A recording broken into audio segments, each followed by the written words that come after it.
I'm Kenny Woodham. I'm first generation farmer and rancher right from Henry County, Alabama. I am owner of Woodham Cattle Company. I am co-owner of Soyga Meat Company, and I'm also host of Cooking with Kenny. And I'm first generation. I'd always been interested in it, but I worked at the John Deere at Sun South in Dothan, and I just fell in love with the culture, with the people, with everything about it. And I said, I want to try farming. So one of my good friends at the time, Blake Johnson, I started helping him on the weekend some, and it just ignited a fire inside of me. Helped him and his dad, and like I said, they helped me get started. I started in 2010 with 8 acres of peanuts and 2 mama cows, and it's been a roller coaster ever since. When COVID got started, the demand for off-the-farm beef just skyrocketed. So that first year, we sold around 40 head off the farm for freezer beef, and it just kind of started me thinking, how can we use more of our cattle and send them straight to the consumer versus going through middlemen? Because every time somebody touches your product, you're losing more and more of the end profit. So we try to cut out as many people as possible. Fast forward to 2023, my partner Steve Jackson, he called me and we had the opportunity to purchase Soyga Meat Company in Colquitt, which is a full-scale processing plant. So we got that started as a way to add value to our herds of cattle and also help fellow producers market their cattle, process their cattle, and also other types of producers, not just beef producers. I mean, we also market other people's, we do lambs, we do hogs, we do a lot of produce, we do off-farm milk sales direct to consumer. And like I said, it's a whole culture of people, they want to get away from the middleman. And we've got to have middleman because anybody that's producing any amount of product whatsoever, you can't go straight to table with it. I mean, you've got to have outlets for your bulk also, but this right here, anything we can add value to, or kind of a niche market, so to say, we're able to capitalize on that through Soyga Meat Company. And like I said, we've got our processing plant in Colquitt, that's where we do all our processing at. We've got a meat market there. We've got one in Headland, which is just a meat market, no processing there. But we've also teamed up with a group of distributors located all the way from Laverne, Alabama, all the way south. I mean, we got people all the way to Cottondale, Rehoboth, Malone. And we're also working with local restaurants that want to market our local products and other producers' local products. And they're able to command a premium because everybody wants to know where their food's coming from now. So, that's the market we're trying to capture. And I feel like between us and the group that we work with, I feel like we've done a pretty good job of marketing that and capturing that. The Bottle Tree in Headland, they use our fillets, they use some of our ribeyes, they use our smoked pork chops. Southern Roots in Malone, Dolly's been phenomenal, pushing our fillets, ribeyes, smoked pork chops, all of our hamburger meat. The Gator Hole, right there in Fort Gaines, they use a lot of our products. We're in, like I said, we're in several local restaurants and distributors.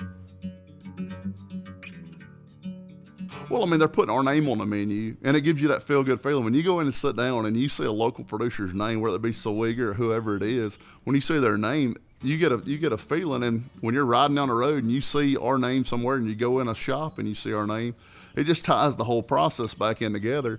And also it sends people back to us, like, hey, we had your product here, we had your product there, and we want to take it home and try it. No, we're also a traditional row crop operation. Like I said, we started with 8 acres in 2010. Now we're around 4,000 acres total. We grow cotton, corn, peanuts, grain, sorghum. We grow small grains like wheat and oats. The traditional farming, we all know it's not the best in the world right now. We're struggling. Input prices are crazy high. Commodity prices are low. And like I said, we're trying to work through some of those hurdles. And that was another reason we tried to diversify out, to try to capitalize on some of the parts of the farm that were making money, and also utilize some of the subpar land.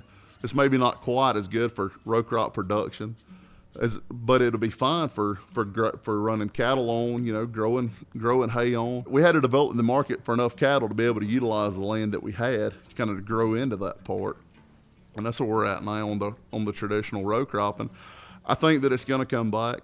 I really think that we're going to see a swing. Peanuts, everybody this year planted peanuts, so we're going to have a huge influx of them. Cotton market's really low, but it's going to have to right itself because to get our rotation back on track. But saying that, to fill in some of the gaps, we planted corn and grain sorghum. Us being off the farm producers of beef, we've got another marketing option for that. We can feed it to our cattle versus just taking it to a grain terminal and dumping it. So in other words, we're growing corn. Well, if you farm and you don't have cattle, you've got one option with that corn. It's going straight to an end user grain terminal. or if you've contracted or whatever. With us, we've got options. If the market comes back up, we can sell it. We can sell it on the market, or we can feed it through our cattle and capitalize the high price of cattle right now, because we can turn it into pounds of beef.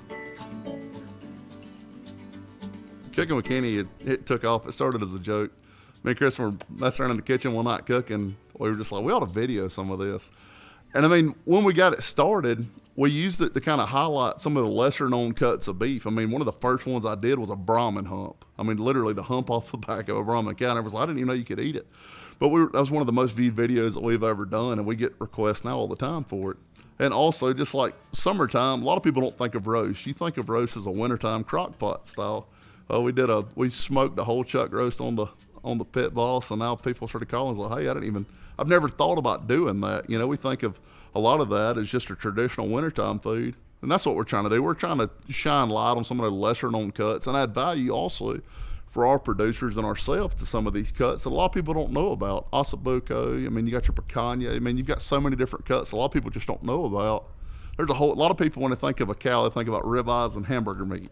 There's so much more when you start peeling back the layers, you know, the diversity-wise of it. We have gotten sponsorships. I mean, some of the like the UPS just delivered a package from Heath Riles. I mean, he just won the world championship the other day with his ribs. I mean, we've got sponsorships. I mean, me and Chelsea, I mean, we won the Wild Game Cook-Off, the Wiregrass Wild Game Federation Cook-Off. Now we're going to Millbrook in a few weeks. We're going to burn up there in the state championship. I've met so many cool people, and we've had people reach out to us wanting to help, wanting to sponsor. We're fixing to market our spices. I've actually got my injection, my Cajun Creole pineapple injection. It's fixing to be bottled and labeled. It's fixing to go. And we've met so many cool people. I mean, for our 4th of July get together here, we had people from Atlanta we had never met before, and they come up to us like, hey, we follow you on Facebook. We wanted to just come down. So it's opened up a lot of cool doors, and most importantly, it's been fun. A lot of people don't know this. When I was growing up with my dad, I mean, every weekend we went to my dad's. I mean, we cooked. That's what we did on the weekend. You know, Daddy'd always grill. And I mean, that's just kind of where my love of cooking came from. And I just kind of got away from it, looked at it as a chore. And I mean, since we got back into the meat business, you know, just playing with different recipes, I mean, it's just kind of ignited in something inside of me. I just like showing it off and cooking outside. I mean, just doing unconventional stuff. I mean, that's whether it be a whole gator or a whole goat. I mean, that's what the people like. They like something you can't see everywhere, you know. Seek out somebody that's kindly doing what you're wanting to do. It may not be local, but I mean, reach out to somebody that you kind of respect. Get their advice, because they're not going to steer you wrong. Nothing, just do it. I mean, just go for it. I mean, you're not promised tomorrow. I got a motto I kind of live by. Came from really nothing. And if I lose it all tomorrow and leave here, guess what? It came just like I leave just like I came. But I mean, I probably need to be a little more cautious of taking risks. That's one thing I've never been afraid to do. So, just I mean, if you got a gut feeling about something, just go after it. The biggest thing I'm trying to accomplish, I'm trying to maximize the most of what we have. In other words, whether it be land, whether it be animals or whatever, I'm trying to capitalize. And I'm trying to put a product in people's hand that is safe, nutritious, and also they have a good feeling about. I mean, because the people, at the end of the day, this is a people business in all aspects of agriculture. I mean, we're shaking hands and kissing babies, and I enjoy seeing people come in every week back to the store. They're like, hey, this is what I got from you last week. This is why I come back. Or we enjoy what we're seeing on Cooking with Kenny. Keep doing what you're doing. So just give it all every day. And if you got something that's giving you trouble, don't worry, you're going to figure it out. Just keep on getting after it.